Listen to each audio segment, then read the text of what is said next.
the thing is that the CAQ is constantly does theater, electoral theater, but they're not very good at it. Right, so right. it's always kind of It's a transparent. bad show. Yeah, how they stumble everywhere. It's like when they released a preview version of the bill to everyone involved, including First Nations and environmental groups, and asked to sign a non-disclosure form. Right. And those people are supposed to represent the population. Mm-hmm. You know, it's like how come? So you're gonna submit a bill that deeply affects the territories on which we live, and you're You're not asking us supposed to to talk about sign it. something so we can talk. How suspicious that sounds.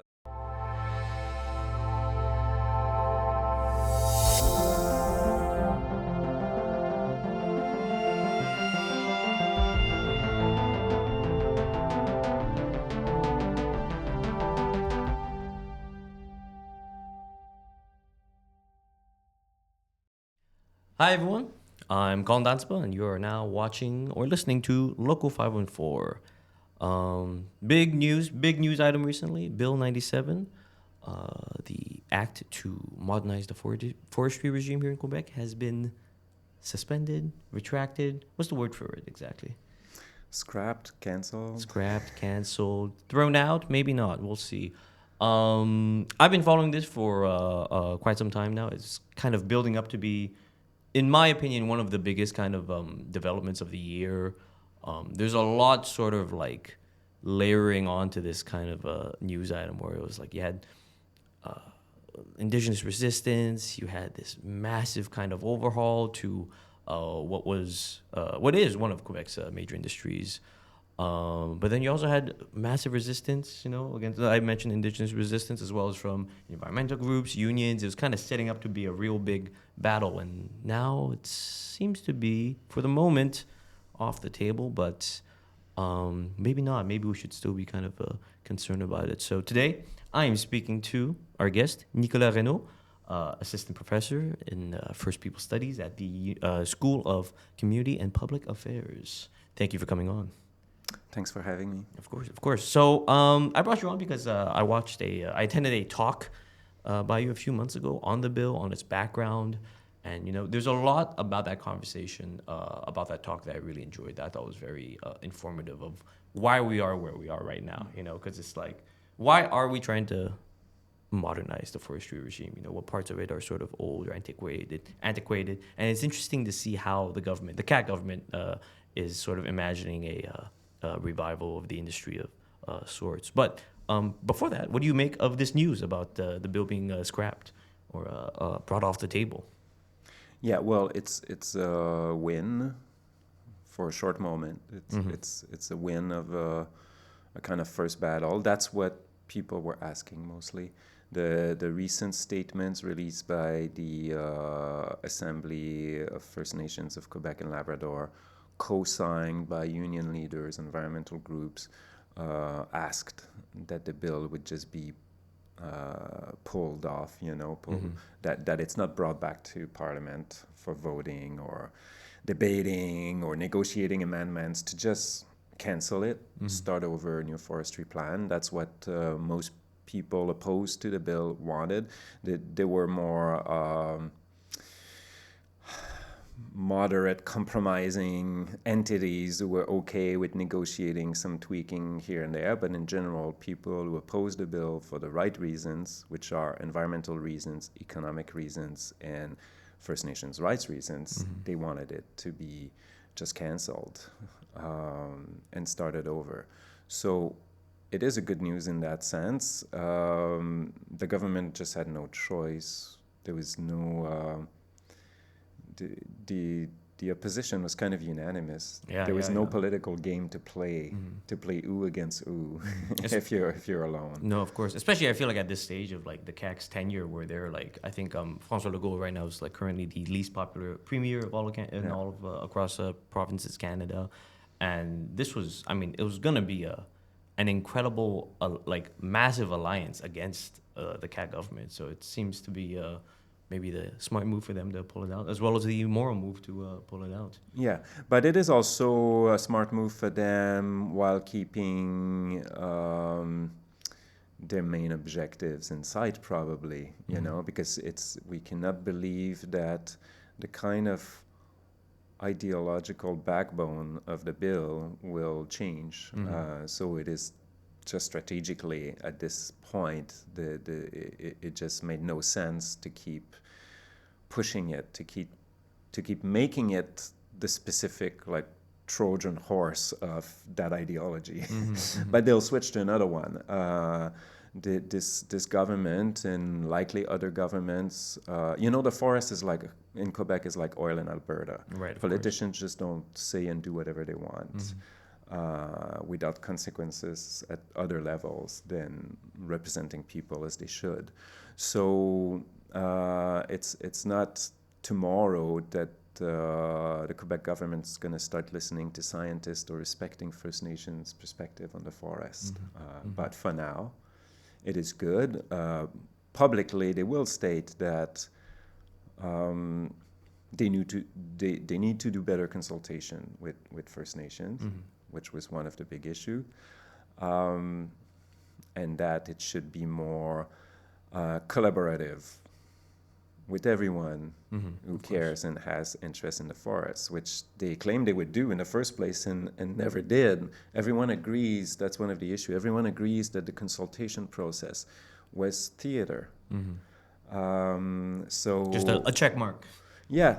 So how are they going to change the approach that we have to now believe that when you go to a consultation table, when you submit a memoir, a study on the forest, when you share your concern as a First Nation or as a hereditary chief, because that's another issue we'll talk about, land defenders, hereditary chiefs versus band councils and AFNQL.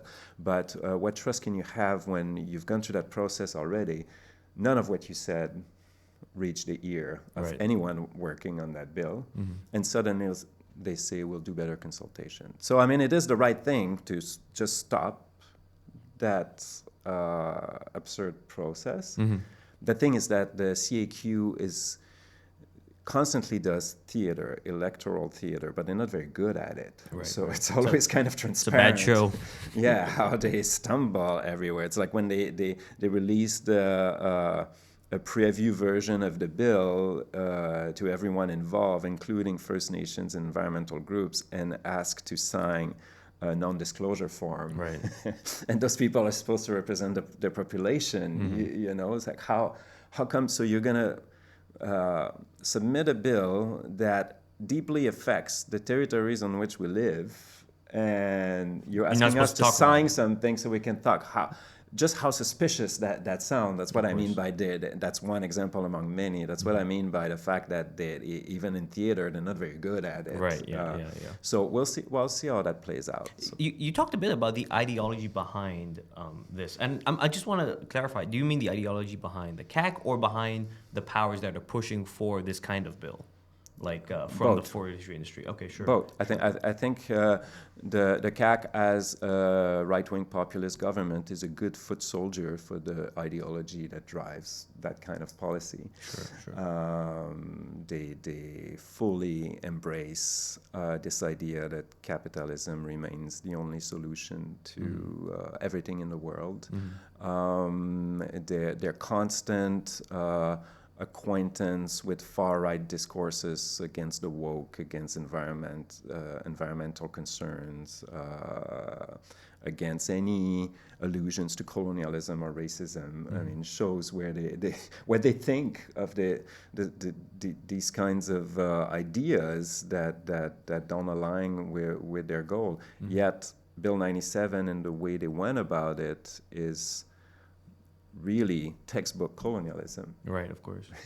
Yeah. Dispossess First Nations from their territory, ignore their rights, don't even put the rights in the bill. The Indigenous rights were not specifically stated in the bill. Disregard Indigenous knowledge about the territory. Have fake meetings and communications and discussions where you're not really seriously listening to their concerns. So all of that is textbook colonialism. Say that racism doesn't exist in Quebec. That's one of the staples of the CAC, you know. Yet we see the evidence every day, and we've seen it both in the bill and the reactions of some regions with forestry workers against Indigenous land defenders and things that are said about Indigenous people. So yes, it's that ideological mix that we see in the world today, where nationalist, populist, right-wing kind of rhetoric are well aligned with a new push of a kind of radical capitalism, which is right now aiming at kind of fast-tracking a raiding of resources. The environmental crisis is not causing a slowdown or a hesitation or sudden awareness and care for ecosystems. There's a French economist, Arnaud Arin, who wrote about that, something he calls endgame capitalism. Endgame capitalism. Yeah, with Capitalisme de la finitude, in one of his recent books, in which it is exactly about that, the fact that when you feel like the world is coming to an end and the resources are coming to an end, the powers that have capital just want to raid it. They're not going to slow down. They're not. So that's why C5 at the federal level, Bill 5 in Ontario, Bill 97 in Quebec, Loi du Plomb in France, they're all about pulling back the environmental gains and regulations in those countries in recent years that are considered hindrance to economic development, but they're about giving the land and the resources away to private industry to build capital, and governments are just there to kind of cut their own limbs in the process, where there's no more law or democratic collective agency that can mitigate the power of capitalist elites. Right. You just give them. So give them the keys. Give them the keys. Yeah. So Bill 97 disabled 3 environmental laws in the zones that would be given in priority to the industry, which was 1/3 of Quebec public forests. Just the same way as in the United States, they dismantle all environmental regulations and they give the resources in the land to private corporations. Right. So that's happening everywhere. And in that sense, when I say the ideological foundation of that kind of bill, it is aligning with current global movement in the world. And political scientists and economists and other people who would know better than me about the history of political systems and ideologies will have to study further this kind of merging between populist right-wing social cultural ideas and this radical endgame capitalism. Right. Because capitalism was fine with so-called liberal ideologies for a while. Sure, there was some room for it. Yeah. There was some room for it. It could be aligned with diversity, with a bit of feminism, with a bit of reconciliation, with a bit of environmental regulation. And now it's as if it understood that its next step and its new game is better served by this kind of mobilizing of reactionary reflexes and emotions and angers about things, and that's right-wing populist ideas that are providing that. Right. So there's among these kinds of like capitalists and these organizations, corporations representing the capitalists, there's sort of a resource rush, right? This kind of like worry about like, wait a minute, we're kind of like the profits are dipping, the kind of rates of growth are not as good, and now there's a sense of like urgency. I mean, especially I feel like in the Canadian setting, right, with like the tariffs on like lumber and whatnot that might hurt Quebec's forestry sector. I think it's really interesting that you kind of connect what oil is to Alberta, right? Because it's I feel like there's so many movies about these kinds of like oil barons. It's such an easy kind of picture, where I think not in too many people's conceptions they consider forestry in Quebec that way. Even though at one point it's like I remember reading that like Trois-Rivières was once like the paper capital of the world, you know, and I Yeah. think that's sort of a to me when I read about the old strength and vitality of the forestry sector in Quebec and just but it was of course like most industries like oil and such is boom and bust, right? That's just how it goes, and now it's sort of like it's outside of its heyday, and it's kind of like it wants to kind of come back and it wants to kind of reach those older days of wealth, it seems. Yes, and I've not specifically studied the entire power organization configuration, you know, the organigram, you know, Of where course, you yeah, show yeah, in yeah. an organization, Sure, sure, like sure, sure. what's the hierarchy and who does what. I've not precisely studied that in the forest industry, but we know that, for instance, in May, Premier Legault met with Jackson Wijaya, who's the owner now of Dhatsenpa and Renaud, which are two of the biggest forestry companies, logging companies in Quebec and in Canada. And they already own a lot of companies and a lot of logging licenses across Canada. They started in BC, went to the prairies, then they bought Dhatsenpa and Renaud in Quebec. And there's already been some research about that, and people on the permanent, I don't know what it's called, it's like Permanent Council for National Resources or something like that at the federal government. They're MPs of a few different parties who you know, bring questions to Parliament and study certain files. So like someone from the NDP, and since 2 years ago, I've been asking questions about that. Those companies, it seems like, are a series of, in French we say société écran, you know, they're like a series Shell of, companies?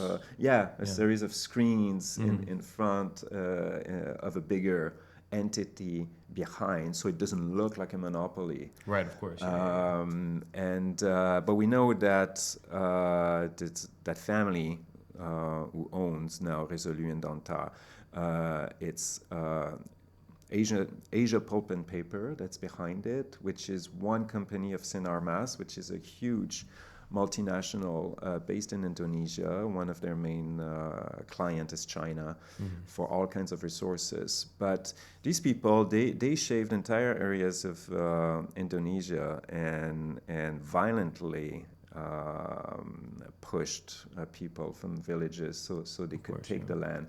And so they profit from the timber, and then they plant palm for palm oil, right. which is a horrible, you know, very problematic industry in itself.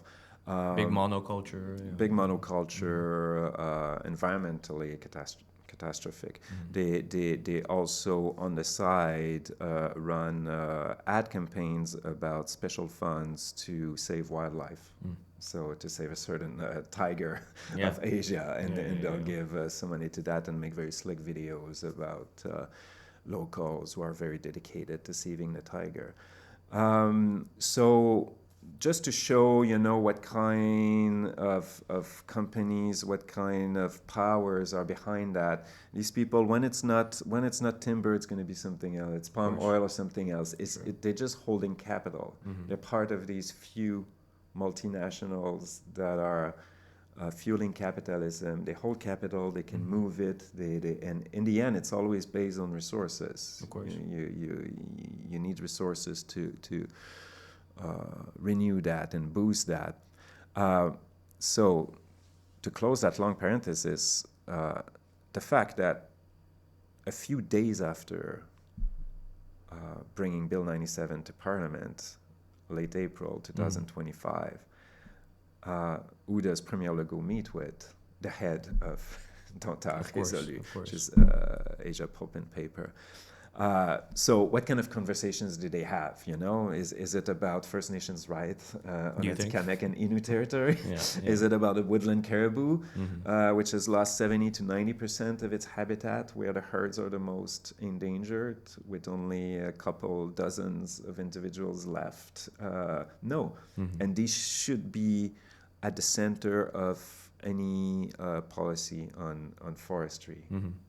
No one is saying that we can't have a forestry industry. I know that on the other side, on the industry side, the PR is trying to make it like, oh, it's a bunch of disconnected urban ecologists who don't want any tree to be cut or whatever. But I mean, First Nation people who live on the land, use resources, and we see what's happening with the land. I see it on Wendat territory. You know, I'm a member of Huron-Wendat First Nation. When we go in the woods north of the community, what I've seen over the past few decades is absolute devastation. The extent of clear cutting and how it affects the wildlife, how it affects the water, how it's transformed the territory. It's clear. So we know there's something wrong with how the forest is being exploited right now. We're not saying that there cannot be a forestry industry. We don't want buildings to be made of plastic and concrete. Wood is fine, but there's got to be a measure where we're collectively responsible for the survival of ecosystems that can support life, you know, and the renewal of life, and can help us against climate change. For the CAQ and the industrial interest, they might have some, you know, propaganda campaign to make us believe they care about that, but we see it in the bill, we see it in the discourse. They don't. It's about maximizing the production of the resource, regardless of the effects in the ecosystem. Right. The clear cutting you saw, it would expand on that and bring it to more places even. Yeah. Right. Totally. And that's why they've, you know, in the talk you had seen that I gave, I analyzed a lot the government's communication on this issue and how they insisted on the words renewable, sustainable, things like that. Because they see the forest only as a resource. So as a resource, of course, it's renewable. Trees grow back. Unlike oil or something like that. Yeah, exactly. That's their understanding of it. That's it, the trees would grow back. So that's if you see it as a resource. But how have you cut it? How have you replanted it? Is it still the ecosystem that it was that supports biodiversity of plants, animals, and fish in the water? Is it effectively left in a condition where it can adapt to climate change based on its own cycles, and not just this whole propaganda that we have to re-engineer the forest to fight climate change, you know, which only serves the industries. Oh yeah, let's cut everything and replant everything differently. That's a typical Western colonial idea. Re-engineer nature constantly. Don't let it live alone and do its own thing. So this possibility of balancing economically viable industry with keeping ecosystems alive and rich cannot be achieved with this kind of maximum profit productivity It's incompatible that the government has. So, and broadly, that's the issue, and that's what the issue will remain. Do you think, are there models of this, maybe this kind of sustainable kind of forestry industry that you're talking about? Because from my understanding, there is some sort of experimental forestry regime happening in Mauricie, but I'm wondering if the CAC government is using that as an example, or if they're doing something else completely. The CAC government used one model as an example, the TRIDE model, and that's why that's the 30%, 30%, 30%. That's it. That's why the bill proposed to divide all public forest into 3 zones, 3 categories: priority management zone, multi-use zone, and conservation zone. So it looks good if you say that 1/3 of the forest will be protected. Sure. You know.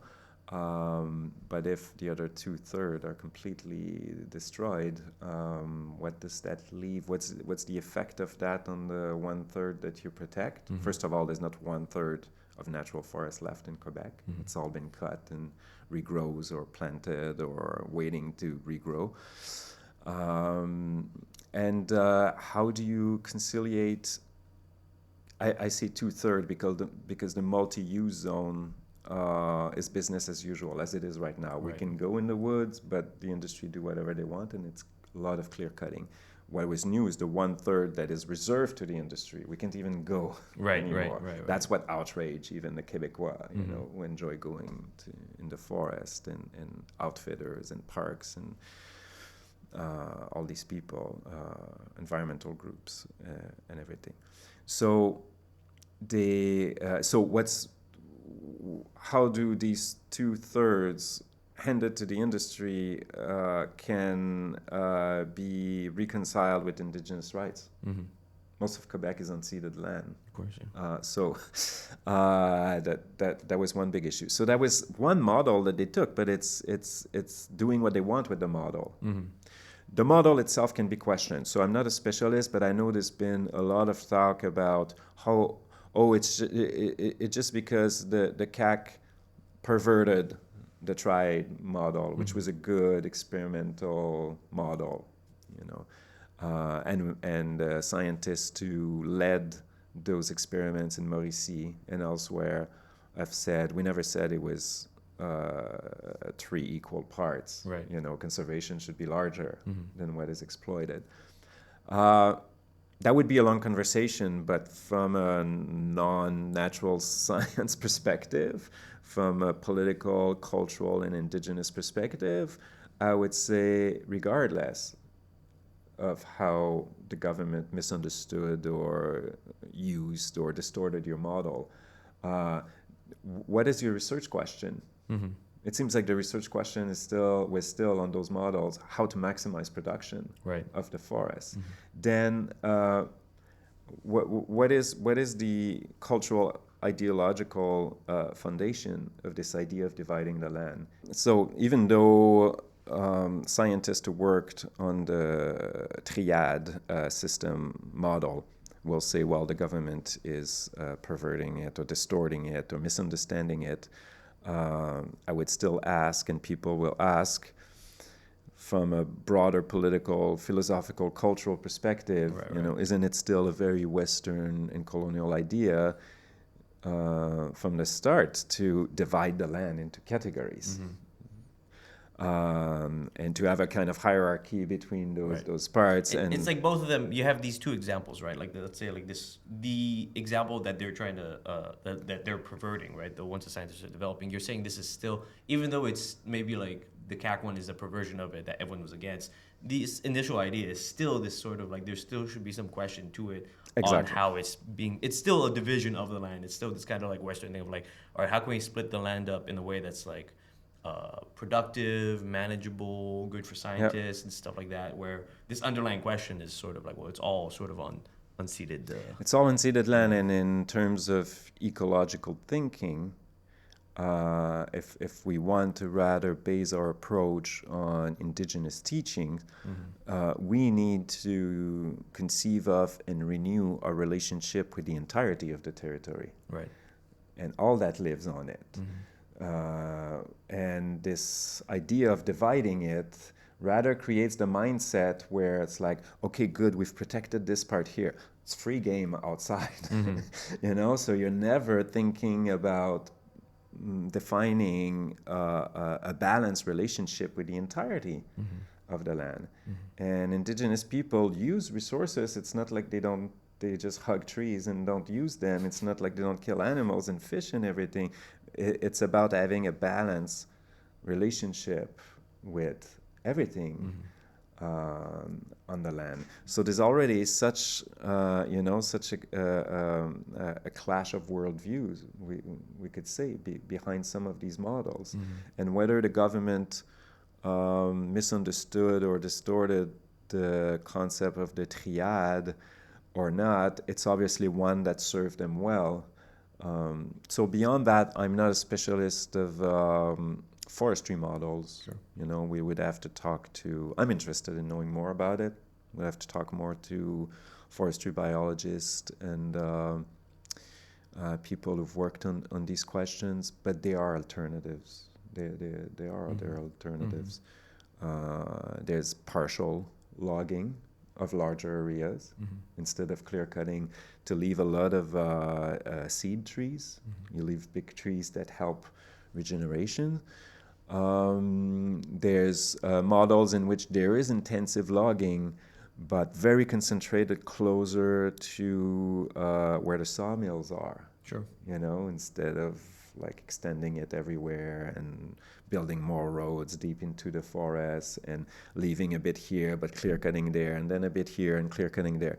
They could be kind of sacrificed zones, Sure. but closer to the centers and closer to the sawmill, which in the end can make sense economically for transportations, for jobs, for all kinds of things. There are models also that are based on not just defining the logging license on how much trees are available and how much could we safely take and leave, but what is the ecosystemic impact, the ramification of everything, like watershed approach, because when you clear cut somewhere, it affects the streams, the lakes, and everything downstreams after that, with more sediment in the water, with warming of the water and the ground and everything. And the ecosystemic approach in general was entirely left out of Bill 97. The word ecosystemic appears twice. I read the whole thing, it appears twice.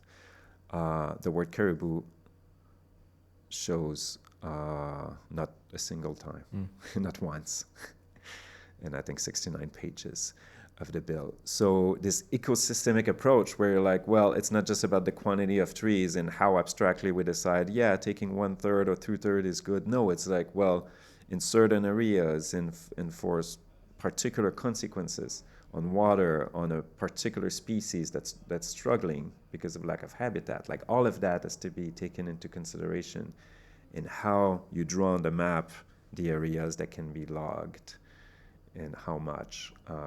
And so these are just kind of possible ways to hopefully reconsider how forestry can be managed. Again, I'm not a specialist of forestry per se and the models, but that would be definitely a step very forward different. from A what step was forward tabled, from what was tabled in Right. Bill 97, where the ecosystemic approach is completely left out. I'm kind of. You mentioned two things. One about water warming and a bit about caribou. I think in your talk you talk about how just the warming of the water changes, like the composition of fish in the water. Could you talk a bit about that? Yes, our observations on Wendat territory is that over the years, where there's been a lot of clear cutting that comes very close to the lakes and rivers, I know that there's supposed to be, I think it's in the law of the prior plan, there's supposed to be a strip of trees that is left around bodies of water. Sometimes that strip is pretty thin, if even left, So we've seen a lot of clear cutting around lakes and rivers. And almost systematically, within a few years, if we go fishing in those places, we see that the fish is more rare and smaller. Because it affects especially for fragile species like speckled trout and walleye, how the forest no longer filters the rain, so the sediments really damage the spawning site. Like trout needs fine gravel, so if it's just mud, because every time it rains, everything, all the dirt washes down from the forest because it's no longer filter, it really affects it. Then the warming, then less insects, less this and that, the fact of making the land bare around the water really affects the fish. And those observations have been shared even by Quebecois fisher and hunters, fishermen and it's hunters. It's not exclusive to like indigenous observations. Well. Yeah, right? It's just that we sometimes spend more time in those areas and can witness what it's doing.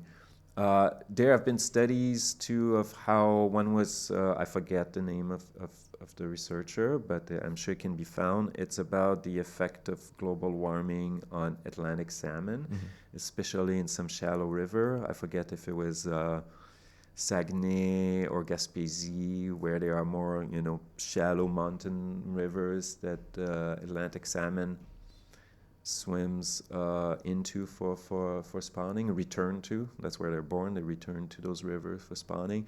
So during the high heat of summer, like July, mid-July, it's late July, early August, where it keeps heating up, heating up, heating up. In theory, there's not enough water to keep those salmon alive. They come from the cold water of the Gulf, you know, but they've survived in these rivers because there's underwater cold water, underground Springs, cold water, yeah. springs coming through the riverbed.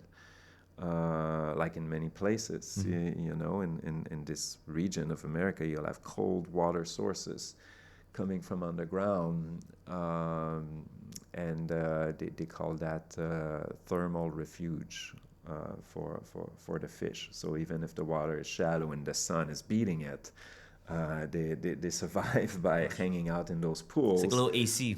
Yeah, totally. So what what those scientists have measured is that the nappe phréatique, I don't know how you say it in English, the underground water supplies. The aquifers, I think. The aquifers. In some places have started to heat up to 2 degrees Celsius more has been measured in some places. And that's very worrisome. When the underground water, when the aquifer is starting to warm up, there's really something wrong. It's supposed to be kind of sealed like in a thermos there. Right. As much for us when we'll need it, than for the fish, than for everything else. These are important freshwater reserves. So they were making the hypothesis that most likely, yes, it is global warming, but why is it warming there so much and underground? Well, because the forest is gone. The heat is beating on too much bare soil, on too vast of an area in many places. So they made a direct connection between overlogging and the Atlantic salmon struggling in some rivers. So it's pretty far-reaching, these kinds of practices that the forestry sector is doing. I think to switch to another kind of facet of this ecosystemic aspect that was missing from Bill 97. You mentioned caribou a little bit. Could you go into that? Yeah, so for people who haven't been following the situation with the woodland caribou, you know, there are herds of tundra caribou in the north. Some are in critical conditions, some are relatively more healthy. They can be hundreds of thousands of individuals in those herds. The woodland caribou in the boreal forest is a subspecies. First, people don't know and should know that when European settlers arrived in the St. Lawrence Valley and around the Great Lakes, there were caribou. It wasn't just a thing of the north. There were caribou here, along the St. Lawrence, in the south of the St. Lawrence. Wow. They were caribou. They were woodland caribou. So they live in smaller herds in the forest. They're not migratory tundra caribou. So that species is down to a few herds in Quebec. And at least 4, I think, are nearly extinct, like less than 30 individuals. Since the 1980s, there have been reports on the critical state of the woodland caribou herds in Quebec. And nothing has been done. Study after study. I heard an interview with one of the biologists who've worked on these studies and said it's been mandated for his 4th or 5th study of woodland caribou. And I was fed up with it, but he'll do it for a last time. Because maybe someday we'll change something, but it's like we're just updating information on the decline, and nothing is done. It's like, why do I have to do the study again when nothing was done from the 3-4 prior ones? Changed. Nothing's going to have improved. It was always established and has been just more strongly confirmed over recent decades and years that it's the loss of habitat. It's not because of too many wolves or too much hunting, or it's not because of the Innu indigenous hunter, like the former Minister of Forest of the CAQ said, Pierre Dufour. He said if the caribou was in decline, it was the fault of the natives typical colonial racist ideas that comes out of that government. I say they are typical, they're classical. It's classical stuff you would hear from 18th, 19th century. Perfectly preserved. Perfectly preserved Yeah. things, because Europeans are like, naturalists who understand restraint and stuff, and then there's like, oh, when something disappears because of natives. Yet they have depleted everything. Of course, yeah. Everything. All the waters, all the land. If there was no more native fish in Lake Ontario, it's not because of native fishing. That was in like less than a century. After thousands of years of healthy fisheries. If there's no more caribou along the St. Lawrence, it's not because of Innu or Wendat or Abenaki hunters. It's because of settlers. If there's no more wolverines or tourtres, those pigeons that went by billions. Yeah, the passenger pigeon. Passenger pigeon. It's not because of natives. These are all colonial extinctions. Of course.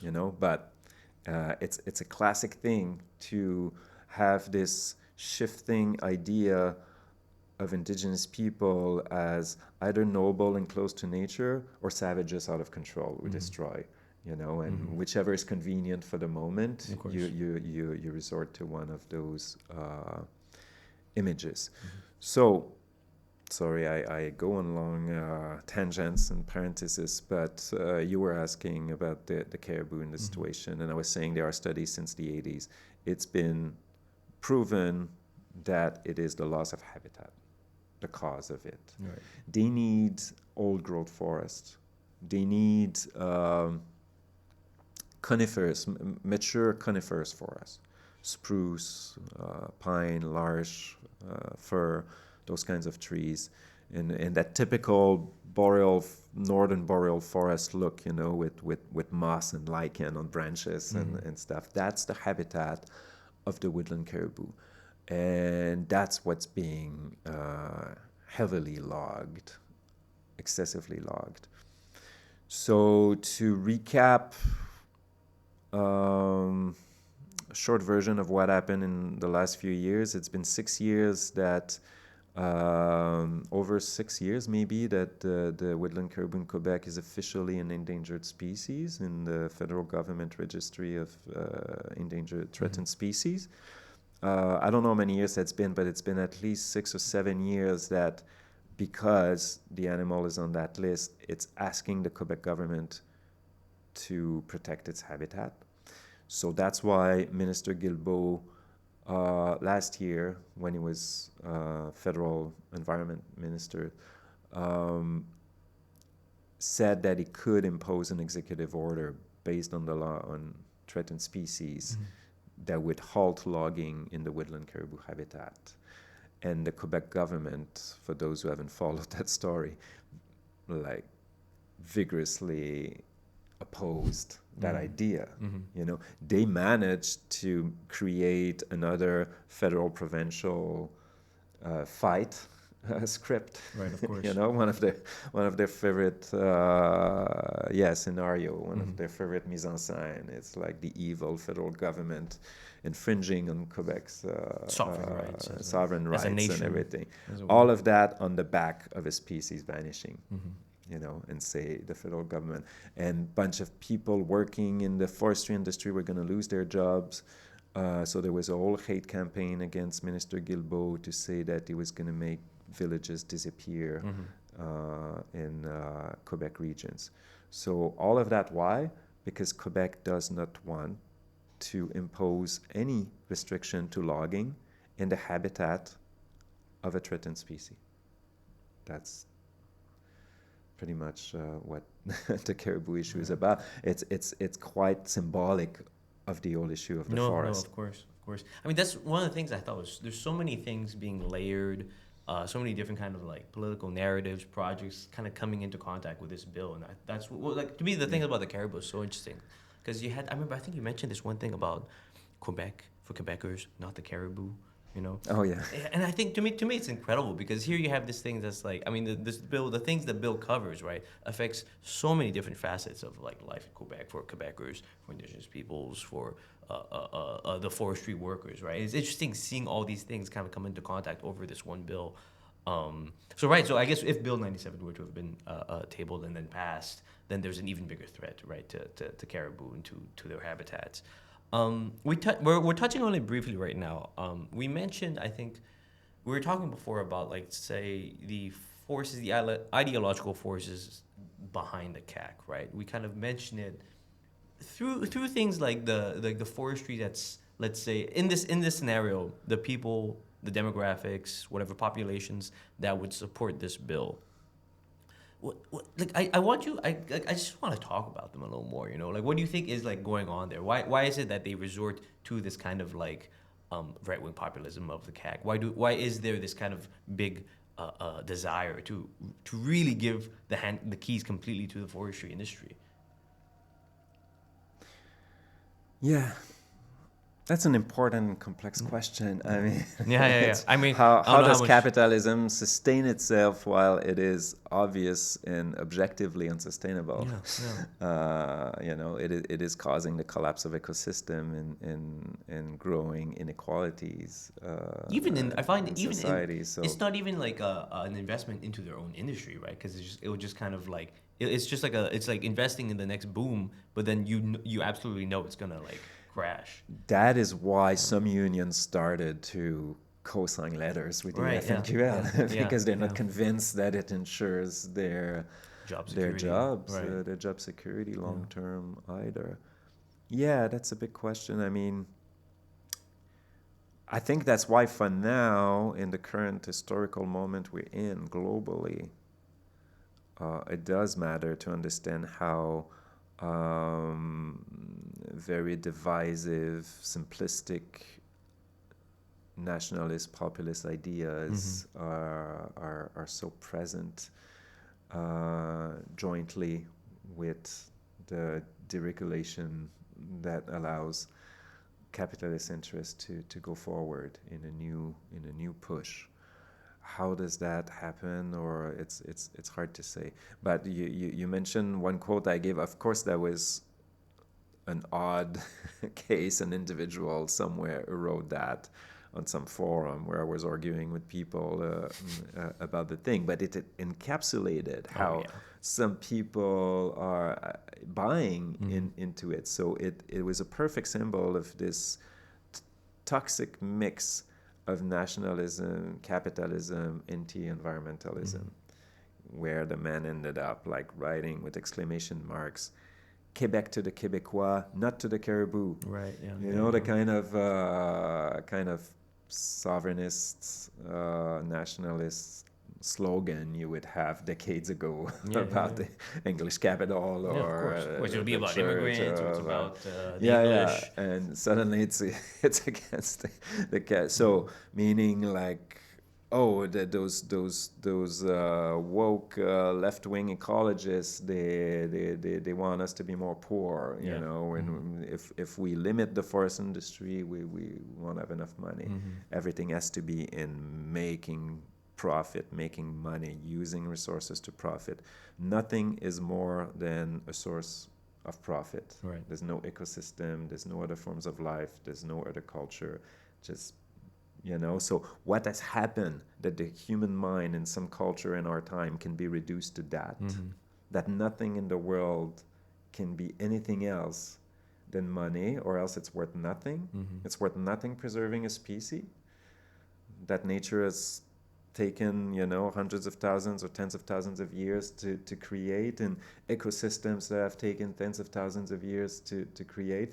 That's worth nothing, because us today, we want to make money. Like, so how can a civilization come to that?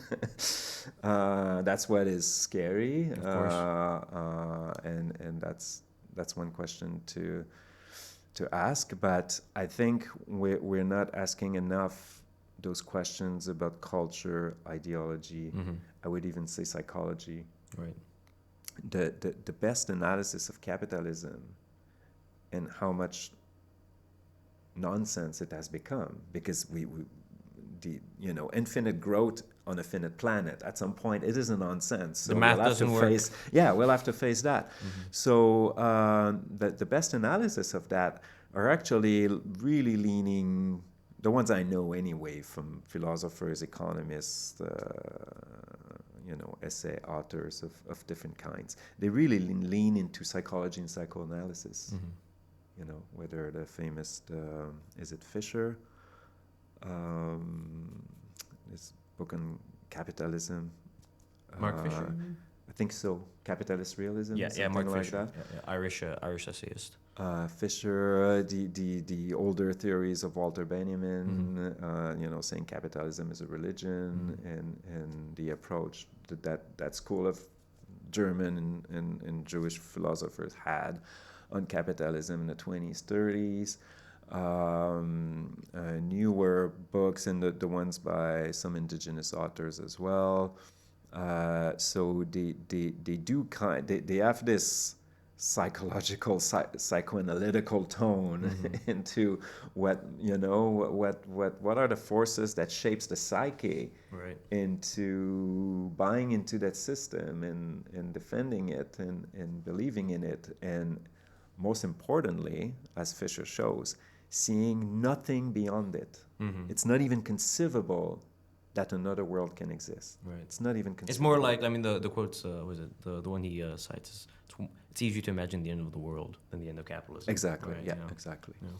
So, that's why I think those studies are interesting, and there's not enough focus on that sometimes to really understand. We can't talk about capitalism just in terms of economy or sociology. I think there has to, now in front of climate change and the collapse of biodiversity, two objective major crises, the world's still heading in the same direction, eyes closed. We have to what's going on? Ask, what's going on? What's going on? We need to sit down that person who made that comment about Quebecois for Quebecers, not caribou. Yeah. We need to sit them down, go through a whole list of test questions, figure out what's going on in their mind. Yeah. And I can give another example, which may sound like picking on an individual or a little mean or whatever, but no, I think it is. I mean, it's a representative relevant example of a bigger thing, right? That this person can exist with these ideas. Yeah, and let's take another one, which was Fitzgibbon, Pierre Fitzgibbon, former minister of what was it? Economy and economic development and innovation or something like that at the CAC. He had a lot of weight on resources policies. And he was behind all that, he was behind a lot of things. And when the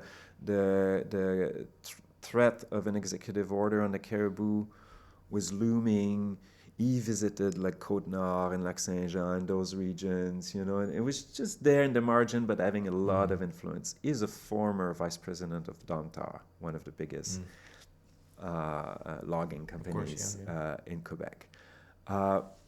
So in terms of culture or mentality, when there was a controversy because he went hunting with the few billionaires of Quebec on a private island, they say, now in politics you represent the people, you're not supposed. And he said, people don't understand. That's how you make deal. That's how you make a prosperous society and all of that. For me, I kind of expect that kind of corruption. It's not surprising that an elected politicians will go on a weekend trip with the billionaires. Sure. It's not right, but it's expected. Yeah. What struck me is that they were on a private island hunting pheasant, which is not an indigenous species. Right. So there were a bunch of rich guys shooting at farm birds released on a private island. And what I want to say is that what kind of imagination of the land and nature shapes that man's mind if that's hunting for him. Right, of course. Yeah. To shoot exotic birds released on a private island for their enjoyment. What understanding does he have of what the land is for an indigenous person? And what biodiversity is and all of that. It's so far from it. So it's so far from it. It just shows, That sounds like a few steps away from the skeet shooting where you throw a plate. Yeah. It just seems like this time the plate's alive. Yes. And I think it's it may sound like an anecdote to be mean against a politician, but no, I think it frames it frames a cultural mindset No, absolutely. Yeah, that yeah, is yeah. completely foreign to the ecological concerns we need to have No, yeah, yeah, in yeah. our time. Is this? I think there's this thing about like it's this idea of I think bringing something foreign, right? Where it's like maybe it's always been like it's some old tradition of like no we shoot the pheasant and but it's kind of completely divorced from its like natural original context, right? Where it might have been kind of natural to shoot that and that was it, but now it's like colonialism is like just forcing these kinds of structures and old traditions of like wherever old world and like conquest onto new places, right? And Totally. it's just you clear cut, then you put the farm there, then now you have pheasants there. You know, it's kind of like kind of reminds you of this is a bit of a departure, but we're talking about like animals. Kind of reminds me of like you have classic like European livestock, right? And how like in places like South America, it's like places have to be clear cut, entire like areas Totally. have to be reworked to support this kind of European diet, right? Of like cows, pigs, and chickens, right? Where like in those places, that's not the usual kind of like livestock diet, if there is any at all there. You know, that's kind Yeah. of what it reminds me of. Yeah. Um, Same principle. yeah. I mean that yeah because I mean this is I want to ask another philosophical question, but I don't know how much time we have. But I think in it, to me the title of the bill, right, an act to modernize the forest industry. To me, there's something about that. It's like the most honest thing because it's like this is what modernization is to them, right?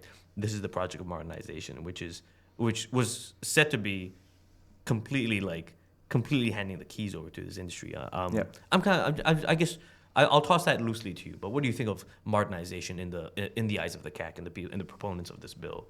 How do you imagine that they envision it from what you've read in the bill?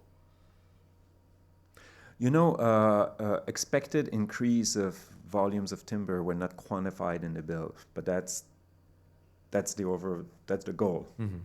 That's the horizon of what it's meant to do, to allow a management system that will allow to take more, to boost more. So modernization, first of all, means increased productivity, increased profit, for sure. Beyond that, I don't know in their mind what they mean by modernizing, but I would say your question makes me think just about the fact that we're speculating and trying to understand what goes on in their mind, what is their motivation. How come, us at the other end, well, like we don't see any of our questions or concerns about the real environmental Concerns. like the real edge of the precipice we're at right now. How come we don't see that reflected? So what goes on in their head? What is their approach? What is their motivation? What is true? What is PR? What is actual study? It's just too bad that we're actually in that situation. So that brings to mind the fact that they don't communicate that. They don't, because they're always in public communication, electoral, PR, propaganda mode. Right, of course. They never talk about the issues.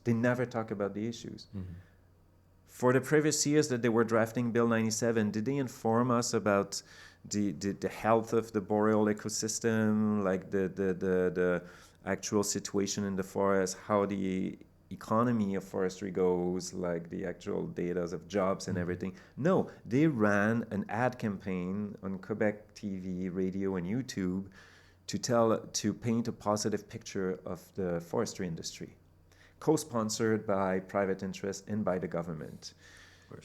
It was called Pas de bois, pas grand-chose, no wood, not much, to make people fear any criticism of a new plan as if, oh, we'll have nothing left if we have no wood. Those people who criticize forestry, they're against cutting trees. We can't have wood anymore. So it was preparing a propaganda campaign, not informing us. So this government, and all governments in general, but this government in particular in Quebec, is so bent on constantly managing communications, and they're not very good at it. Right, but that's their only reflex. That's their only operating mode. That then we don't know where they're going with it. We don't know what they're basing it on. We don't know where. It's like their bills. We're at Concordia. It's like their bill on Anglophone University, McGill and Concordia. Like how the motivation at first was that it's to save French. that's why we got to charge more to students out of province, and that's why we need to have kind of squeezed those institutions financially.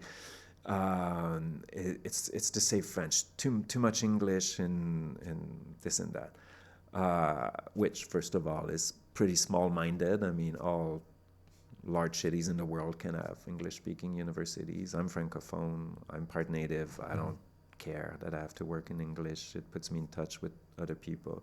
But anyway, what were the social data that was based on? Right, of course.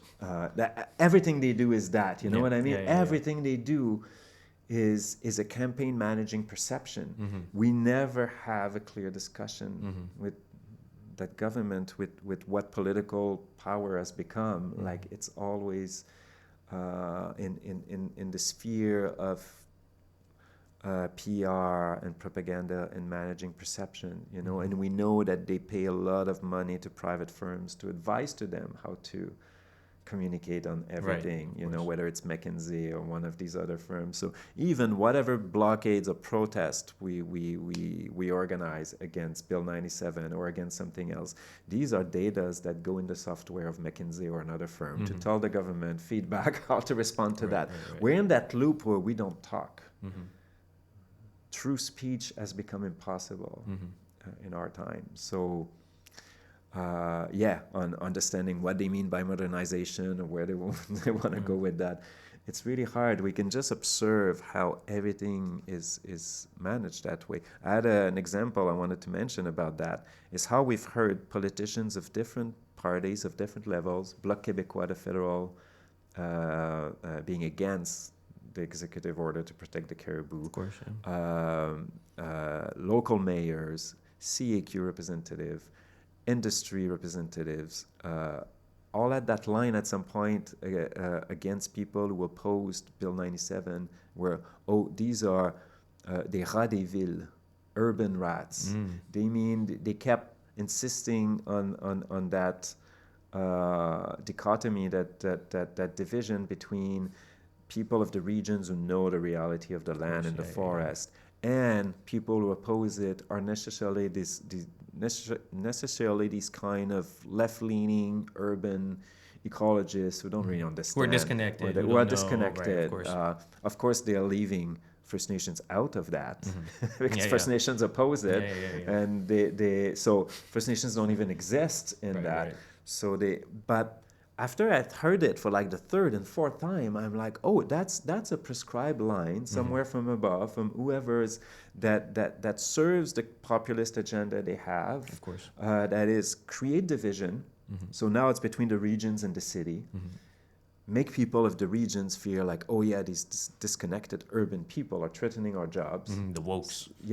So then the government can come and say, we'll defend you, and work on divisions we'll protect your like jobs, that. We'll protect the industry. Yet, this is only a spin. This is only PR. I mean, people opposing Bill 97 are scientists spending most of their life in the forest. First Nations, members of First Nations who live on the land, and not just on the reserve or in the community, who spend months on the land hunting, picking, fishing, doing ceremonies, all of that. In environmental groups who have led studies and who have compiled data about the health of ecosystems and everything. So it doesn't hold for 1 second to say that the opposition to Bill 97 comes from disconnected urban woke ecologists. But this was repeated several times at the beginning. So there's so much energy put into public communications and management of perceptions that we don't even know when we get to actually talk about the issue. Right. Oh, that's fantastic, yeah.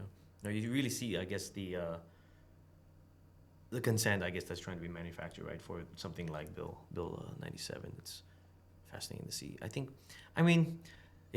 don't have too much more to add to that. Yeah. I feel like you hit the nail right on the head with that one.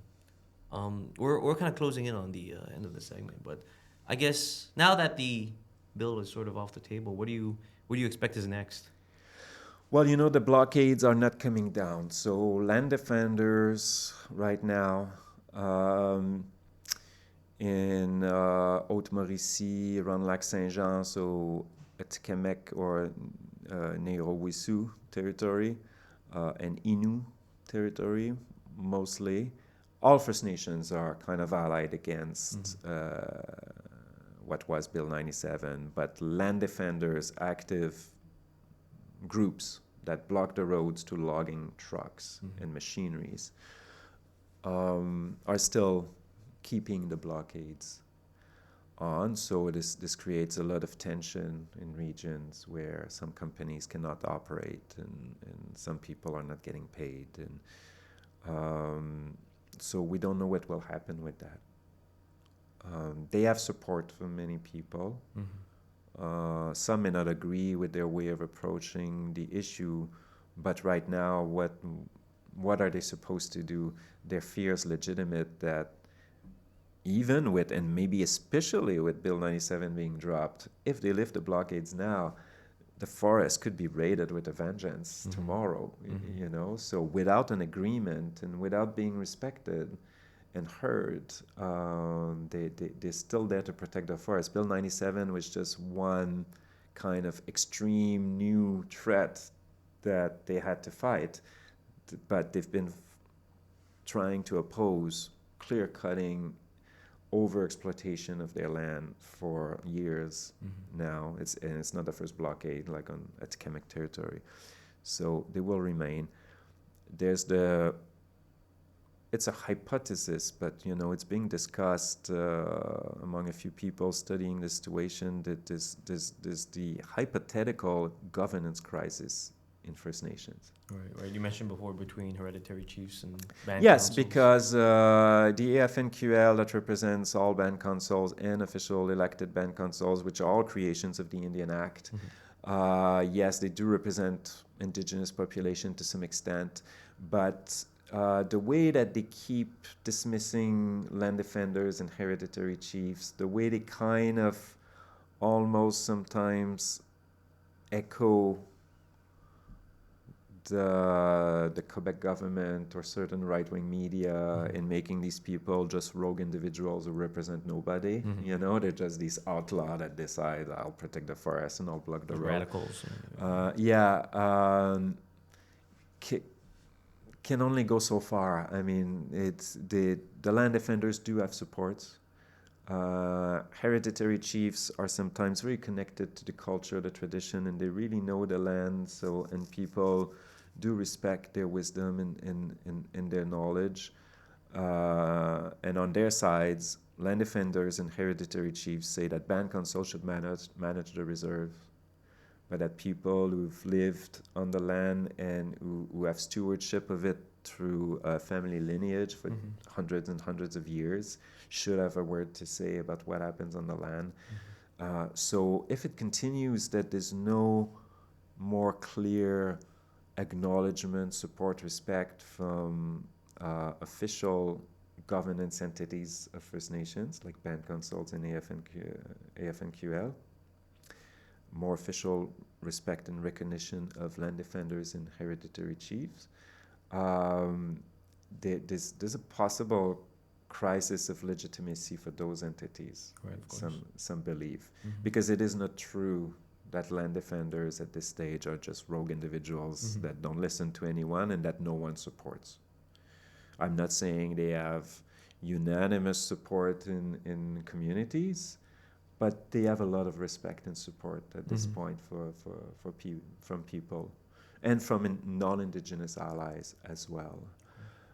So we'll have to see how that plays out, and the fact that the blockades, will come back in the news. It will come back in the news because the blockades are not going down right now. So for a week now, we haven't heard of it. Bill 97 is scrapped as if we'll wait what comes next. But before waiting what comes next, these people are spending all their time in the bush blocking the roads. I've been to a meeting of the land defenders early spring when they were preparing the blockades, and it was really interesting to see how they think and how they were preparing.